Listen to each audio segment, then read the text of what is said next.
မိဘပြည်သူညီကိုမောင်နှမများအားလုံးကိုစိတ်နှပြကျမ်းမာချမ်းသာကြပါစေဗျာကျွန်တော်မြန်မာ National Post ကနောင်တော်လေးပါဒီကနေ့21ရက်12လ2025ရက်နေ့ပထမဆုံးနေ့နဲ့တစ္ဆာရွှေစီဆရာတော်ရဲ့ဩဝါဒပေါ့လူတိုင်းတရားတိုင်းဟာရှင်တန်မှုကိုတန်ဖိုးထားကြတယ်ရှင်တန်မှုကိုဖျက်ဆီးတယ်ဆိုရင်အလွန်ဆိုးရွားတဲ့အမှုပေါ့သူများရဲ့ရှင်တန်မှုကိုတော့ဖျက်ဆီးတယ်ကိုယ့်ရဲ့ရှင်တန်မှုကိုတော့အထီးကမခံနိုင်မှုဆိုရင်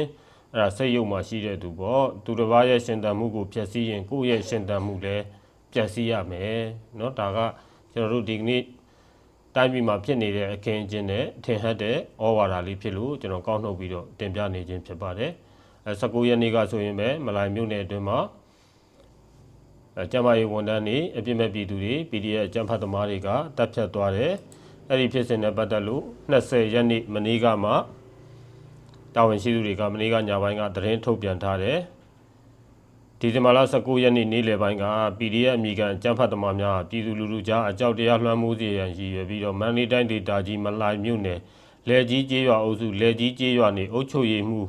ဦးလှမင်းကြီးဗဦးလှထူးနှင့်၎င်း၏ဇနီးဖြစ်သူဒေါ်ချိုချိုမြင့်ဗဦးရွှေတောင်းတို့အား၎င်းမလိုင်မြို့နယ်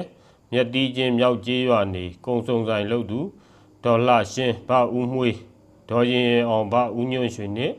ဦးမိုးသူခတရုတ်ကြီးဗဦးညွန့်ရွှေတို့အား၎င်းမလိုင်မြို့နယ်ရုံတော်ကျေးရွာကျေးလက်ကျမ်းမာရေးဌာနမှဒေသခံပြည်သူများအားကျမ်းမာရေးစောင့်ရှောက်မှုပေးနေသူတာပွားဆရာမဒေါ်အေးခိုင်ဗဦးကျော်ဝင်းအား၎င်းတို့၏နေအိမ်အသီးသီး၌ရှိနေစဉ် PDF အမိခံအကြမ်းဖက်သမားများကလက်နက်ငယ်များဖြင့်လာရောက်၍ရုပ်မှရိုင်းဆိုင်စွာဝိုင်းဝန်းပစ်ခတ်ခဲ့တဲ့ဖြင့်တာဖဆရာမဖြစ်သူဒေါ်အေးခိုင်အပါအဝင်အပြစ်မဲ့ဒေသခံပြည်သူ6ဦးတို့သည်ကြည်ထိမှန်ဒဏ်ရာများဖြင့်၎င်းတို့၏နေအိမ်အသီးသီး၌တည်ဆုံသွားကြောင်းတအိမ်ဝင်တအိမ်တွက်ကိုရုပ်မှရိုင်းဆိုင်စွာလိုက်ပြီးတော့ပြစ်တက်သွားတဲ့အနေအထားမျိုးအဲ့ဒီထဲရုပ်မှတဲ့အမှုမျိုးရှိအောင်မလားဗျာအစုလိုက်အပြုံလိုက်တပ်ဖြတ်မှုလို့ပြောရမလားတအိမ်ဝင်တအိမ်တွက်တအိမ်တက်ဆင်းလိုက်ပြီးတော့ပြစ်တက်တယ်နော်အပြစ်မဲ့ပြည်သူတွေရဲ့ရှင်တန်မှုကိုဖျက်ဆီးတာအဲ့ဒီလိုပဲသူတစ်ပါးရဲ့ရှင်တန်မှုကိုဖျက်ဆီးတဲ့ကောင်လေးဒီတူသောအကျိုးကိုမလွဲမသွေရရှိမှာဖြစ်ပါတယ်ဒီလိုအခြေအနေမျိုးအောက်တန်းကြရုပ်မှရိုင်းဆိုင်လုံးတဲ့အလုပ်ရမျိုးတွေမနှိမ့်မြို့ပွဲရာတွေ့မြင်ကြားသိရပါတယ်ပေါ့ဗျာဒီကနေ့ထွက်ပေါ်လာတဲ့သတင်းတွေရရောအကြမ်းဖက်နေနည်းရေးလူတွေရဲ့ရှင်တန်မှုပေါ့ဗျာအပြစ်မဲ့ပြည်သူတွေရဲ့ရှင်တန်မှုကိုလိုက်ပြီးတော့နှီးမျိုးစုံနဲ့ဖျက်ဆီးနေတဲ့ PDF အပါအဝင်အကြမ်းဖက်တွေကိုနှိမ်နှင်းဆောင်ရွက်မှုတချို့လည်းတွေ့မြင်ရတယ်ပေါ့ဗျာတွေ့မြင်ရတာရှိတယ်တစ်ဖက်မှာလည်းဒီအကြမ်းဖက်သမားတွေကအပြစ်မဲ့ပြည်သူတွေကိုဒုက္ခပေးနေတဲ့ပြဿနာတွေလည်းရှိတယ်ဒီကနေ့မှာဆိုရင်မြင်းကြံစုံရွာပေါ့ဗျာဒီကနေ့မနက်ပိုင်းကပဲမြင်းကြံစုံရွာအနီးမှာရှိတဲ့ NUG အကြမ်းဖက်အဖွဲ့ရဲ့လက်အောက်ခံ PDF အကြမ်းဖက်အဖွဲ့တွေကိုရှင်းလင်းဆောင်ရွက်ခဲ့တယ်အဲ့ဒီမှာအကြမ်းဖက်သမား8လောင်းရရှိတယ်အကြမ်းဖက်နေနေရေးဆောင်ရွက်စဉ်မှာပြည်သူစစ်တပ်ဖွဲ့ဝင်တအူးလည်းကြာဆုံးခဲ့ရတာမျိုးရှိတယ်ဒါကမြင်းကြံမြို့နယ်ပေါ့ဗျာနောက်ထပ်တွေ့မြင်ရတဲ့သတင်းတစ်ခုကမြင်းမှုမြို့နယ်မှာအကြမ်းဖက်သမားအလောင်းနဲ့လက်နက်ခဲယမ်းတွေဆက်တင်ဆက်ရရှိရဲဆိုတဲ့သတင်းလည်းတွေ့ရတယ်ဖြစ်စဉ်ကတော့20ရက်နေ့ကစကိုင်းတိုင်းဒေသကြီးမြင်းမှုမြို့နယ်ထီဆောင်ကျေးရွာနဲ့ကံပြားလမ်းစုံကြားမှာကင်းမုံဝဲဆောင်နေစဉ် PDF အကြမ်းဖက်သမား6ဦးလက်နက်ငယ်ကိုစီကန်ဆောင်ရေးဆိုင်က3စီးနဲ့မောင်းနှင်လာတာကိုတွေ့ရတဲ့အတွက်လုံခြုံရေးတပ်ဖွဲ့ဝင်တွေကလက်ဦးမှုယူပြီးတော့နှိမ်နှင်းဆောင်ရွက်ခဲ့ရမှာအကြမ်းဖက်သမားကြားတလောင်မာတလောင်ပစ္စတိုတနက်လက်ကိုမမကြီး10တောက်ကိုမမကြီး2ခုဆိုင်ကတစည်းပေါ့ဗျာနော်ဒါကတစည်းကတော့လွတ်မြောက်သွားတဲ့အနေအထားမျိုးဖြစ်တယ်ပေါ့ဗျာဒါကမြင်းမှုမျိုးနဲ့မှလည်းအကြမ်းဖက်နေနေရေးဆောင်ရွက်ခဲ့ရတဲ့အနေအထားမျိုးတွေ့ရတယ်စကိုင်းတိုင်းရေဦးမြို့နယ်ရွှေကျင်မော်ရွာထဲမှာလည်း PDF အကြမ်းဖက်အဖွဲ့တွေရဲ့စခန်းပေါ့ဗျာနော် PDF အကြမ်းဖက်အဖွဲ့စခန်းချထားတဲ့နေရာကိုလုံခြုံရေးတပ်ဖွဲ့တွေကရှင်းလင်းဆောင်ရွက်ခဲ့တယ်ဒါကိုပြည်ဖြတ်မီဒီယာတွေကလည်းအတည်ပြုရေးသားထားတာမျိုးတွေ့ရတယ်အဲဒီမှာသူတို့ကတော့ PDF တွေရဲ့အချုပ်ထောင်ပေါ့ဗျာအချုပ်ထောင်ပေါ်ကိုကြာရောက်ပေါက်ကွဲအကျဉ်းသား2ဦးပါဝင် PDF အကြမ်းဖက်သမားရဲ့ဇနီးတိတ်ဆုံးသွားတယ်ဆိုတဲ့ရေးသားဖော်ပြမှုမျိုးလည်းတွေ့ရတယ်နောက်ထပ်မကွေးတိုင်းဒေသကြီးအောင်လံမြို့နယ်မှာလည်း PDF အကြမ်းဖက်အဖွဲ့ကိုလုံခြုံရေးတပ်ဖွဲ့ဝင်တွေက လိုက်လံရှင်းလင်းခဲ့တယ်အဲ့ဒါကတော့ဒီဇင်ဘာ18ရက်နေ့ကလို့ဆိုတယ်အကြမ်းဖက်သမား3ယောက်အသေးဖမ်းဆီးရမိတယ်ပေါ့ဗျာနော်ဒီဖြတ်မီဒီယာတွေကတော့ဒီအကြမ်းဖက်သမား3ယောက်ကြာဆုံးသွားတယ်ဆိုတဲ့ပုံစံမျိုးရေးသားထားတာမျိုးတွေ့ရတယ်စစ်တပ်ကအင်အားအများပြားနဲ့ကင်းဘုံဝင်တိုက်ခိုက်ခဲ့တယ်အကြမ်းဖက်သမား3ဦးကြာဆုံးခဲ့တယ်တနက်လေးလက်နဲ့ကြီးတချို့ပါသွားတယ်အင်အားအလွန်ကွာတာကြောင့်ပြန်ဆုတ်ခွာခဲ့ရတယ်တဲ့နော်အကြမ်းဖက်သမားတွေနဲ့ဆက်သွယ်မေးမြန်းပြီးတော့ဒီဖြတ်မီဒီယာတွေမှာပေါ်ပြထားတာမျိုးလည်းတွေ့ရတယ်အကြမ်းဖက်အဖွဲ့ရဲ့ဆိုးရွားတဲ့လုပ်ရက်တွေနဲ့ပတ်သက်လို့တွေ့မြင်ရတဲ့သတင်းတွေမှာတော့ကချင်ပြည်နယ်တနိုင်းမြို့နယ်ရေကြီးချောင်းကျေးရွာမှာ KIA အကြမ်းဖက်အဖွဲ့နဲ့ PDF အကြမ်းဖက်သမားတွေကလက်နက်ကြီးနဲ့ပစ်ခတ်တိုက်ခိုက်တဲ့အတွက်ရက်သားပြည်သူ2ဦးထိခိုက်ဒဏ်ရာရခဲ့တဲ့အနေအထားမျိုးရှိတယ်။ဖြစ်စဉ်ကတော့19ရက်နေ့ကတနိုင်းမြို့နယ်ရေကြီးချောင်းကျေးရွာမှာ KIA နဲ့ PDF ပူးပေါင်းအကြမ်းဖက်အဖွဲ့တွေကလက်နက်ကြီးများနဲ့ကျေးရွာအနီးကိုရည်ရွယ်ချက်ရှိပစ်ခတ်ခဲ့တဲ့အတွက်ကြောင့်ကျေးရွာမှာနေထိုင်သူဦးကျော်တက်29နှစ်နဲ့ကိုဖြိုးကို22နှစ်တို့ဘုံဒီပေါက်ကွဲစာထိမှန်တရားများရရှိခဲ့တဲ့အခြေအနေမျိုးတွေ့မြင်ရပါတယ်။မန္တလေးတိုင်းဒေသကြီးညောင်ဦးမြို့နယ်ရေတွင်းကြီးကျေးရွာပုံကြီးကျောင်းအပြစ်မဲ့ပြည်သူတို့ကို PDF ကျန်းဖက်ကတနက်နဲ့ပစ်ခတ်ခဲ့တဲ့ဆိုတဲ့အနေအထားမျိုးလည်းတွေ့ရတယ်။ညောင်ဦးမြို့နယ်ရေတွင်းကြီးကျေးရွာမှာနေတဲ့ဦးအောင်ကျော်မိုး53နှစ်ဒီဇင်ဘာလ20ရက်နေ့နနက်9:00နာရီအချိန်ဘုံတော်ကြီးကျောင်းမှာရှိနေတဲ့ချိန် PDF အကြမ်းဖက်အဖွဲ့ကလာရောက်ပြီးတော့တနက်နဲ့ပစ်ခတ်သွားတဲ့အတွက်ကြောင့်ဦးအောင်ကျော်မိုးမှာကြီးထိမှန်တရားများရရှိပြီးတော့စေကူတာနိုင်ရေးဆောင်ရွက်ထားရတယ်ဒါကလည်းလူရန်ကားတွေပေါ့ဗျာကြွမနိုင်ကြည်မီနဲ့ရှုအကြမ်းဖက်သမားတွေရဲ့လူမဆန်တဲ့လုပ်ရက်တွေပေါ့ဒီအခြေအနေတွေကတော့ကျွန်တော်တို့တိုင်းပြည်တွင်းမှာအပြစ်မဲ့ရဟရှင်လူပြည်သူတွေရဲ့ရှင်သန်မှုကိုနှီးမျိုးစုံနဲ့ဖျက်ဆီးနေတဲ့ PDF ပါဝင်ကျန်းဖတ်အဖွဲ့အစည်းမျိုးစုံရဲ့ရက်စက်ရုံမှမှုတွေရှိတယ်။ဒါကျွန်တော်တို့ဒီကနေ့ဒီမှာကအကျန်းဖတ်နေနေလဲထိထိရောက်ရောက်ဆောင်ရွက်တဲ့အနေအထားမျိုးလေးမြင်တွေ့ရတယ်ပေါ့ဗျာ။အကျန်းဖတ်သမားတွေကလည်းအပြစ်မဲ့ပြည်သူတွေကိုနေရာဒေသစုံမှာပေါ့ဗျာသူတို့လက်ရင်လက်တလူလောက်တာပေါ့ဒီမှာညောင်ဦးတို့နေရာမျိုးမှာဆိုရင်ဒီလိုဖြစ်စဉ်တွေမကြာခဏကြားနေရတာလဲစိတ်မချမ်းမြေ့စေရပေါ့ဗျာနော်ညောင်ဦးမြို့နယ်အတွင်းကတော့တည်ငြိမ်အေးချမ်းတဲ့အခြေအနေမျိုးဖြစ်တဲ့နဲ့ညောင်ဦးငတ်တက်ရောက်ပေါ့ဗျာနော်ဒီဘက်ကကျွန်တော်တို့ရှင်းလင်းဆောင်ရွက်လိုက်တဲ့မြင်းကြံတို့နထိုးကြီးတို့ဒီဘက်ကနေအကြမ်းဖက်နေနေဆောင်ရွက်လိုက်တဲ့ဆိုရင်အကြမ်းဖက်သမားတွေကအဲ့ဒီညောင်ဦးငတ်တက်ရောက်နယ်ဘက်မှာတွားဆုတဲ့သဘောရှိတယ်ဒီနေ့တွေ့မြင်ရတဲ့သတင်းတွေမှာဆိုရင်ကမ်ဘလူကျွန်းလှနယ်ဘက်မှာလည်းတိုက်ပွဲဖြစ်ပေါ်တာမျိုးရှိတယ်လို့တော့ကြားရတယ်ပေါ့ဗျာအသေးစိတ်တော့မတွေ့ရဘူးပေါ့ဗျာနော်ဒီလိုအနေအထားမျိုးတွေလည်းတွေ့နေရတဲ့အခါကျတော့အကြမ်းဖက်နေနေကိုလည်းလှုပ်ဆောင်နေရတဲ့အနေအထားတစ်ဖက်ကလည်းရွေးကောက်ပွဲအောင်မြင်စွာဆောင်ရွက်နိုင်စေဖို့လည်းကြိုးပမ်းဆောင်ရွက်နေရတဲ့အနေအထားပေါ့ကျွန်တော်တို့ကဒီအဖြတ်အမှောက်တွေသာမရှိဘူးဆိုရင်ပြည်သူလူထုအနေနဲ့တိုင်းပြည်ရဲ့အပြောင်းအလဲတစ်ခုကောင်းမွန်စွာဆောင်ရွက်နိုင်မယ်ပေါ့ဗျာဒီလိုအဖြတ်အမှောက်တွေရှိနေတဲ့အခါကျတော့အဖြတ်အမှောက်တွေကိုနှိမ်နင်းရတာကလည်းတစ်ဖက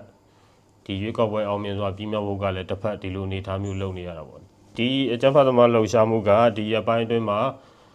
ဘာကြောင့်ပြန်ပြီးတော့အခုလိုရက်ဆက်ရုံမှမှုတွေဖြစ်လာလဲဆိုတော့ရွေးကောက်ပွဲနီးလာတာနဲ့အမျှပြည်သူလူထုကိုခြောက်လန့်တာပေါ့ဗျာဒါကိုတက်ဆိုင်ရာနယ်မြေဒေသအလိုက်လုံခြုံရေးဆိုင်ရာတာဝန်ရှိသူတွေကလည်းအကျိုးတွေးထောက်ရှုပြီးတော့ဒီကောင်တွေဒီလိုလှုပ်လာမယ်ရွေးကောက်ပွဲနီးရင်ပြည်သူလူထုကိုခြောက်လန့်လာမယ်အဲ့ဒီလိုအဖြစ်မျိုးတွေမဖြစ်အောင်လဲဖိဖိစီစီလေးတော့နှိမ်နှင်းဆောင်ရွက်ပေးဖို့ကျွန်တော်အနေနဲ့မေတ္တာရက်ခံခြင်းနဲ့ပေါ့ဗျာဒီအကြမ်းဖက်သမားတွေကဒီကာလအတွင်းမှာတပတ်လောက်ပဲရှိတော့တယ်ဗျာရွေးကောက်ပွဲနဲ့ဆိုရင်ဒီကာလအတွင်းမှာအပြစ်မဲ့ပြည်သူတွေကိုပြစ်မှတ်ထားပြီးဘလောက်တောင်တက်ပြအောင်မလဲဒါကအလွန်မင်းစိုးရင်စရာအခြေအနေရှိပါတယ်ပြည်သူတွေကလည်းနမောနမဲဟိုကောင်တွေကအလင်းငိုက်ချောင်းပြီးလုံးမှာဖြစ်တဲ့အတွက်မနှိမ့်မြုပ်ပွဲရာတွေတွေ့မြင်ကြားသိလာရမယ်စိတ်မကောင်းတရားတွေဖြစ်လာမယ်အဲ့တော့ဒေသဆိုင်ရာတာဝန်လုံခြုံရေးနဲ့ကာကွယ်ရေးဆိုင်ရာတာဝန်ရှိသူအားလုံးတမတော်သားရဲတပ်ဖွဲ့ပြည်သူစစ်အားလုံးကသတိဝိရိယနဲ့ဒီလိုဆောင်ရွက်တဲ့အနေအထားမျိုးဖြစ်ပါတယ်ဒီကာလမှာနည်းနည်းလေးပေါ့ဗျာဒီအကြမ်းဖက်သမားတွေရဲ့လှုပ်ရှားမှုပေါ်မှာမျက်ကွယ်ပြုတ်လိုက်တာနဲ့စိုးစိုးရွားရွားဖြစ်ရမျိုးတွေတွေ့မြင်ကြားသိလာရမယ်စိတ်မကောင်းစရာတွေဖြစ်လာမယ်ဒီလိုမျိုးအဖြစ်ခံလို့လည်းမရပြန်ဘူးပေါ့ဗျာနော်ဒါလေးကိုအဓိကထားပြီးတော့ဆွေးနွေးတင်ပြလိုပါတယ် ဒီအပိုင်းတွင်းမှာမလိုင်မြို့နယ်ထဲမှာဒါ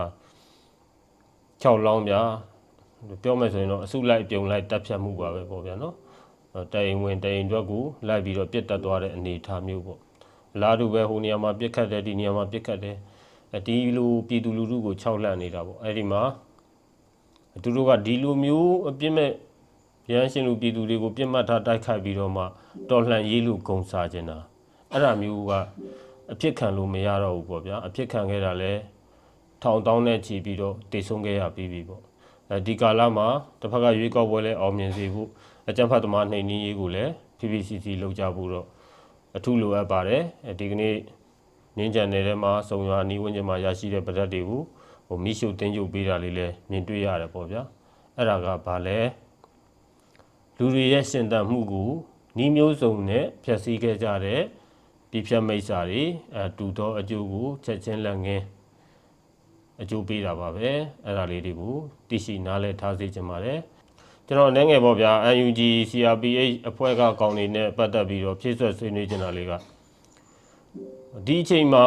ဒီကာလပေါ့ဗျာသူတို့ကသူတို့ရဲ့စိုးမိုးနယ်မြေတွေကိုထပ်ပြီးတော့ချက်တွင်အောင်ပဲပါညာဆိုပြီးတော့ဒီဖြတ်မီဒီယာတွေကနေအတန်လွှင့်နေတာမျိုးတွေ့ရတယ်ဆိုတော့ဗာလဲဆိုတော့ဒီပဒက်ကလေးတွေကိုထပ်ပြီးတော့တိုက်ခိုင်းအောင်မယ်ပေါ့ဗျာငမိုက်သားလေးတွေကိုထပ်ပြီးတိုက်ခိုင်းအောင်မယ်ဒီလိုတိုက်ခိုင်းနေဆိုတာလဲသူတို့မှငွေကြေးပမာဏရှိနေလို့ပေါ့ဗျာဒီကျန်းဖတ်သမားတွေကိုတိုက်မယ်မင်းတို့ဘယ်နှလောင်းရရင်ဘယ်လောက်ထောက်ပံ့မယ်ဒီလိုလှုပ်ရှားနေကြတာပါအခုဒီအပြစ်မဲ့ပြည်သူတွေကိုမလိုက်နယ်ထဲမှာတာဖာဆီယာမအပါအဝင်အုပ်ချုပ်ရေးမှုအပါအဝင်ရွာသားတွေကိုပြစ်တက်တယ်အဲ့ကောင်တွေကအဲ့ဒီလိုပြစ်တက်ပြီးတော့ဟိုကပြေးဝရမ်းပြေးတွေစီကနေပြီးတော့တယောက်ကိုဘလောက်ဆိုပြီးတော့ငွေကြေးတောင်းခံပါလေလူတက်ပြီးတော့ငွေရှာတာဗျာအဲ့ဒီထက်ရုံးမှာအောက်တန်းကြတာမျိုးရှိအောင်မလားဘယ်မျိုးပဲရွာမှာဘသူကိုအုပ်ချုပ်ရေးမှုကိုပြစ်လိုက်တယ်ဘသူကိုပြစ်လိုက်တယ်ဒီအချိန်မှာကသူတို့ကဂုံစာလို့ရဖို့ပဲပေါ့ဗျာပြည်ခိုင်ဖြိုးမှမဟုတ်ဘူးအမျိုးသားရေးသမားမှမဟုတ်ဘူးတမတော်မိသားစုဝင်မှမဟုတ်ဘူးတခြားသောဝန်ထမ်းတွေကိုလုပ်လို့ရရင်လည်းလုပ်မှာပဲပေါ့ဗျာအဲ့ဒါလေးကိုတော့ကျွန်တော်တို့ဒီလုံခြုံရေးဆိုင်ရာတာဝန်ရှိသူများအပိုင်းကနိုင်ငံတော်အကြီးအကဲရဲ့လမ်းညွှန်ချက်နဲ့ညီပြပြတသားလုပ်ဖို့တော့လိုပါတယ်တစ်ဖက်ကဟိုကောင်တွေကကြတော့ဒီရွေးကောက်ပွဲကာလနီလာလေးအနောက်ဆက်တွေပို့ပြီးတော့တိုးမြင့်လှုပ်ဆောင်လာလေးကြားတဲ့ကအပြစ်မဲ့ပြည်သူတွေကစတေးရလေး NUG CRPH ခေါင်းဆောင်တွေကလူစိတ်ရှိတဲ့ခေါင်းဆောင်နေတာဖြစ်မဲ့ဆိုရင်ဒီ PDF အကြမ်းဖက်သမားတွေရဲ့တပ်ဖြတ်မှုကြောင့်သူတို့လည်းကောင်းကျိုးမရဘူးသူတို့ပြောနေတယ်သူတို့ခုတုံးလုံနေတဲ့ပြည်သူလူထုကိုပဲပြစ်မှတ်ထားပြီးတပ်ဖြတ်နေတဲ့လုပ်ရက်အဲ့ဒီလိုလုပ်ရက်တွေကြောင့်တပ်မတော်ကလည်းဒီဗဒတ်တွေကိုပြန်ပြီးနှိမ်နှင်းနေရတယ်အဲ့တော့ကျွန်တော်တို့ကဒီ NUG CRPH ကိုထောက်ခံတဲ့ဟာတွေလည်းအသေးစိုးနဲ့သေးကိုဘရာကိုအေးဆေးဆေးနေတဲ့အပြစ်မဲ့ပြည်သူတွေလည်းအသေးစိုးနဲ့သေးဆုံးရှုံးမှုတွေများတာပဲရှိတယ် CRPH NUG ခေါင်းဆောင်တွေကခေါင်းရှိတဲ့ခေါင်းတွေလူစိတ်ရှိတဲ့ဟာတွေဒါဆိုရင်ဒီလိုရက်မျိုးတွေဆက်လုပ်ဖို့နောက်ွယ်ကနေငွေကြေးပံ့ပိုးပြီးတော့ခိုင်းစေနေမှာမဟုတ်တော့ဘူးလူစိတ်မရှိလို့လူဘလူးတွေပေါ့ဗျာအာနာယမတ်ထနေတဲ့လူမိတ်စာတွေဖြစ်နေခြင်းကြောင့်အခုလိုရုံးမှာရက်ဆက်တဲ့လုပ်ရက်တွေကိုစင်ကန်းတော်တို့လုပ်နေကြခြင်းဖြစ်တယ်လုံခြုံရေးပိုင်းဆိုင်ရာတာဝန်ရှိသူတွေပိုင်းကလည်းမိမိတို့ဘက်ကဒီ PDF အကြမ်းဖက်သမားတွေအတိမန်မြေမှန်ရဖို့ပြောခဲ့တာတွေဖိတ်ခေါ်ခဲ့တာတွေများပြီးဒီချိန်မှာကတော့ခွင့်လွတ်လို့မရတော့ဘူးတီးခံလို့မရတော့ဘူးပြတ်သားမှရတော့မယ်ဒါလေးကိုဒီနေ့ဖြစ်နေတဲ့အပြစ်မဲ့ပြည်သူတွေပြစ်ခတ်တပ်ဖြတ်ခံနေရတဲ့အခြေအနေတွေကိုထောက်ရှုပြီးတော့တာဝန်ရှိသူများကိုအကြမ်းဖက်နှိမ်နင်းရေးမှာထိထိရောက်ရောက်ပြတ်ပြတ်သားသားပဲလုပ်ကြပါလို့တိုက်တွန်းရင်းဒီကုန်းချုပ်ပါတယ်ဗျာအားလုံးကိုကျေးဇူးတင်ပါတယ်